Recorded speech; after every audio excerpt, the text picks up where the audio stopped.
Oke, topik berikutnya adalah menyelesaikan aplikasi kita dengan menambahkan yang namanya floating action button. Ya, jadi kita akan menambahkan sebuah tombol plus di sini bentuknya lingkaran. Kalau tombol ini diklik, kita akan pergi ke, ya ini sebetulnya main activity ya. Main activity, kalau disimpan nanti kembali lagi ke recycler view ini ya, ke movie list activity, tapi data barunya bertambah ya. Oke, sebelum melanjutkan, untuk menambahkan namanya FAB, ini juga butuh icon vector asset. Ya, lakukan cara yang sama seperti menambahkan tombol delete, ya, asetnya tombol delete. Sorry, tombol delete ini, ya. Tapi kita akan gunakan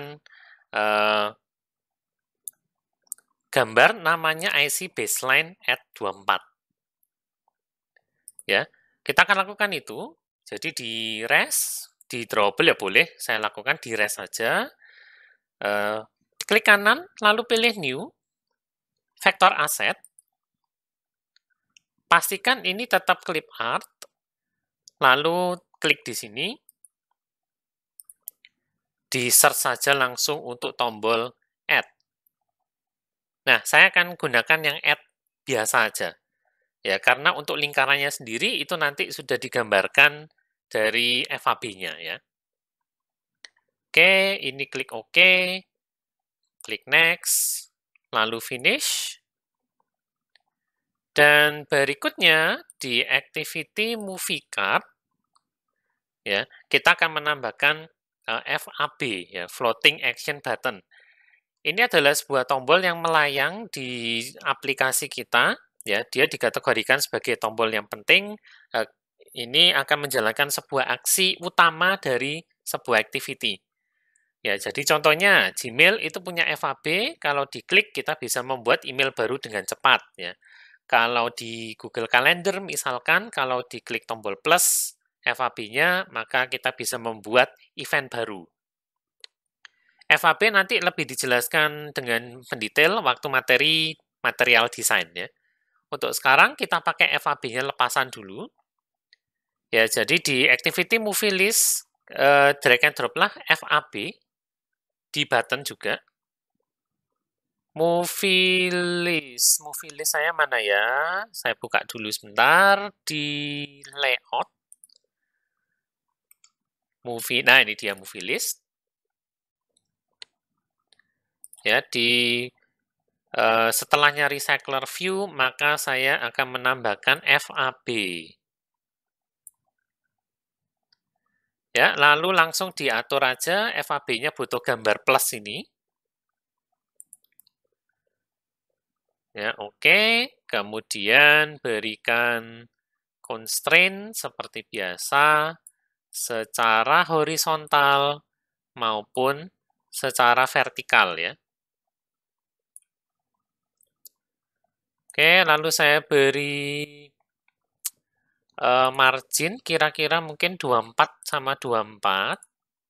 Seperti ini. Ya, ID-nya berikan aja FAB new. Ya, saya beri nama atau beri ID FAB new movie lah, ya biar jelas. Ya, FAB new movie, kemudian di sini ya ini warning atau errornya sama kayak tadi, abaikan aja enggak masalah ya. Lalu bukalah movie list activity. Ya, listener-nya untuk FAB itu dia sama kayak button biasa. Ya, jadi cuman gini aja. FAB new movie .set on click listener, kita buka intent yang baru. Ya. Oke, lakukan itu di movie list activity. Ya, ini sudah terbuka banyak sekali ya. Movie list activity, ini dia. Oke, di sini saya akan tambahkan listener untuk FAB. Ya, ini sama kayak button biasa, jadi dia pakai set on click listener. Ya, lalu bikinkan intent, saya langsung aja deh start activity dalam kurung intent this, lalu mengarah ke main activity class .java, jangan ketinggalan ya .java-nya. Ya karena toh di sini saya tidak ngirimkan ekstra apa-apa ya, jadi saya rangkum aja jadi satu baris seperti ini. Nah, berikutnya untuk button submit-nya di main activity, kita harus edit sebagian. Ya, tidak perlu dihapus semua. Kemarin kita sudah mengerjakan beberapa bagian. Ya, jadi button submit. Ya, edit runtime ini boleh dihapus, kita tidak perlu. Ya, mengganti gambar image dari URL menggunakan Picasso sebetulnya juga nggak perlu. Ya, saya punya intent di sini, ya, dengan sudah mengambil semua data yang diperlukan. Ya, tapi kali ini saya perlu menyimpannya ke sebuah variabel sendiri. Ya, karena kita tidak akan mengirimkan intent apapun ke mana-mana. Ya, yang akan kita lakukan adalah kita tambahkan movie yang baru ini dengan data seperti ini, ditambahkan ke list array list yang ada di global, ya, sambil menambahkan movie number dengan 1. Dan yang penting di sini adalah sebuah method atau function baru namanya finish. Ya, kenapa kita pakai finish? Nah, setelah kita menambahkan data, itu tidak perlu intent lagi untuk balik ke movie list activity. Ya, ingat konsepnya backstack. Ketika kita membuka activity baru dengan start activity, maka activity sekarang dimasukkan ke dalam backstack. Ya, sehingga activity yang paling atas itu adalah activity yang baru. Kalau kita back, activity baru ini di pop, dan activity sebelumnya itu akan dimunculkan lagi ke layar, ya kan? Kalau lupa konsepnya backstack, bisa lihat lagi videonya tentang activity lifecycle ya. Saya kasih linknya nanti di ujung kanan atas atau di description di bawah. Nah, method finish ini akan membunuh si activity yang sekarang, ya, dia di pop dari backstack, ya, sehingga activity sebelumnya itu akan ditampilkan lagi ke layar.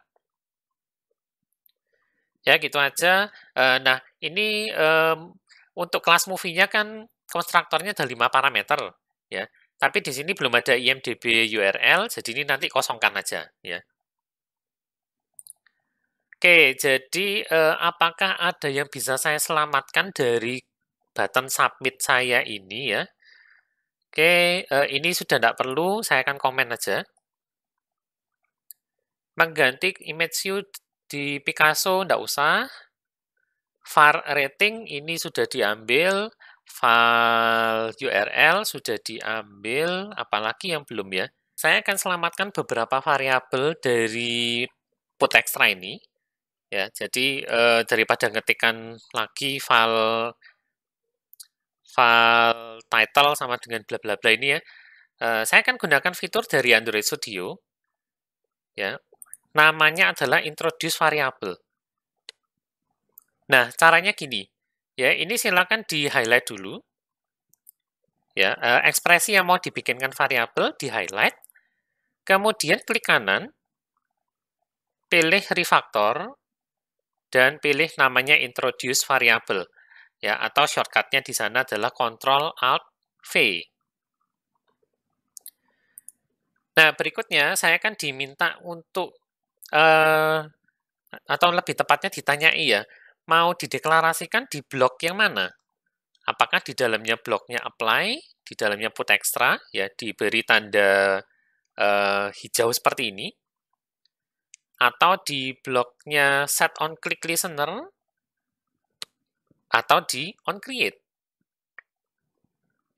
Nah, tentunya di sini saya cuma butuh variabel ini hanya di dalamnya set on click listener aja ya. Jadi saya akan pilih yang ini.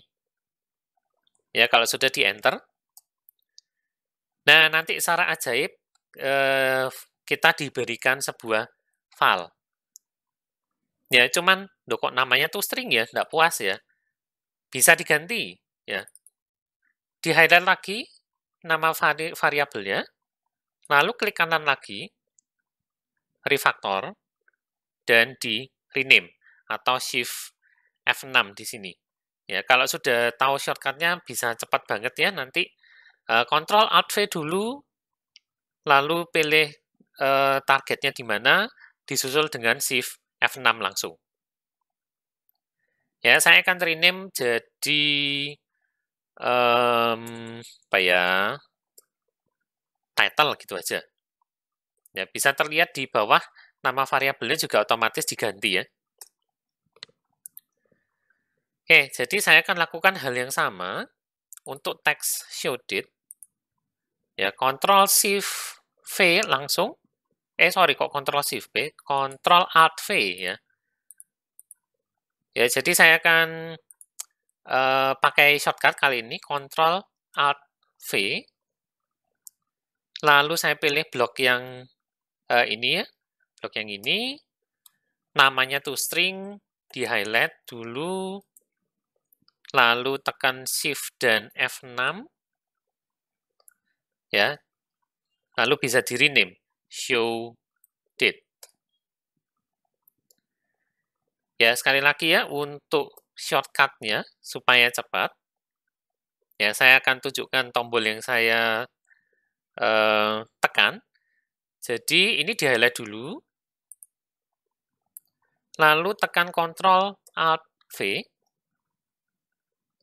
pilih bloknya, Enter, lalu ini silakan di-select, dan tekan Shift F6, baru di-rename, showDate. Ya, cepat ya. Oke, berikutnya edit URL. Oh, saya sudah punya di sini file URL ya. Oke, berarti ini bisa dihapus.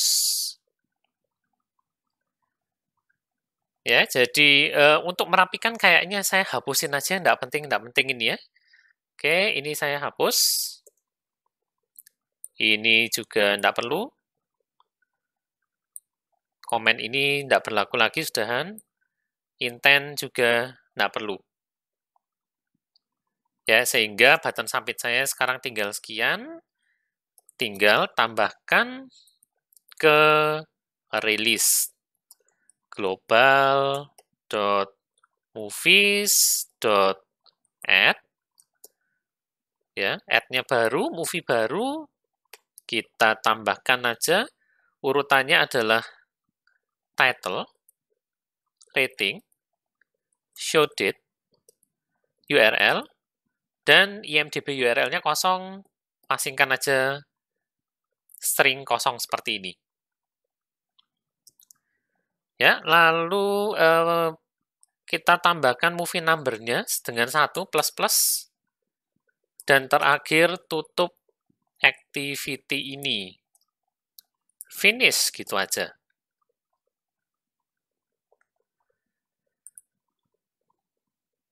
Ya, kita akan tes apakah kalau ditambahkan sebuah movie baru, dia akan muncul di list view-nya, di recycler view, ya. Sambil nunggu, saya akan tambahkan atau mencari sebuah gambar dulu untuk film apa ya.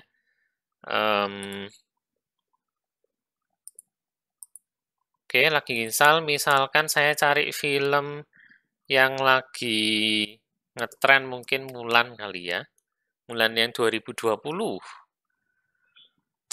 Ya, lalu saya kasih cari gambarnya dulu.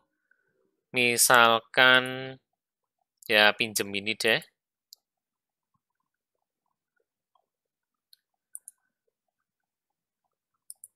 Oke, saya pinjam dulu linknya. Ya, kemudian klik tombol add dulu di sini. Ya, setelah itu isikan apa adanya. Title-nya adalah Mulan, katakanlah saya kasih 2020 ya. Show date-nya misalnya hari ini, ya 18 September 2020. Ratingnya major, Ntar ini ratingnya apa ya sebetulnya ya? Nanti diprotes ntar. Ratingnya adalah, nah mumpung ketemu running time 115 menit. Kemudian, sebentar deh, saya cari IMDb-nya sekalian aja ya. Mulan di IMDb adakah? Oh, saya kok nyarinya video. Oke, sambil nunggu yang lain, saya pastekan dulu movie poster URL-nya. Movie genre-nya ini harusnya apa ya? Anggaplah action gitu aja ya. Ya, nggak ada penjelasannya di sini. Oh, ini dia. Genrenya action, kemudian ratingnya PG-13, berarti parental guidance. Saya ganti parental guidance, lalu klik add new movie. Ya, nah bisa terlihat sekarang kita balik ke movie list activity, lalu dilihat apakah data tadi masuk nggak ya. Nah, ini dia ternyata. Ya, data yang barusan saya tambahkan Mulan 2020 ternyata muncul di list ini. Ya, berarti aplikasi kita kurang lebihnya sudah cukup banyak ya yang kita lakukan. Pada kesempatan hari ini kita sudah nambahkan recycler view untuk menampilkan bentuk list ya, itemnya dalam bentuk list, dan kita sudah pakai card-nya juga ya, card yang kemarin, lalu sudah menambahkan alert dialog builder seperti ini, ya, dan kita juga sudah menambahkan FAB ya, floating action button. Nah, kurang lebih itu berbagai macam komponen user interface yang bisa kita gunakan ya. Sebetulnya masih ada banyak sekali komponen user interface yang belum kita sentuh di sini ya. Misalkan ada switch, lalu ada video view, ada calendar view, progress bar, seek bar, rating bar, dan lain-lain. Nah, ini silakan nanti dieksplorasi sendiri supaya bisa membuat aplikasi Android yang benar-benar kaya fitur ya, dan user interface-nya mengikuti standar yang sudah diberikan oleh Android. Nah, untuk pertemuan ini sampai sini dulu. Terima kasih sudah menyimak sampai akhir ya. Kalau ada pertanyaan, nanti silakan dituliskan aja di kolom komentar atau boleh ditanyakan di Hangouts group chat masing-masing ya. Untuk saat ini sampai sini dulu, kita ketemu lagi nanti di pertemuan-pertemuan berikutnya.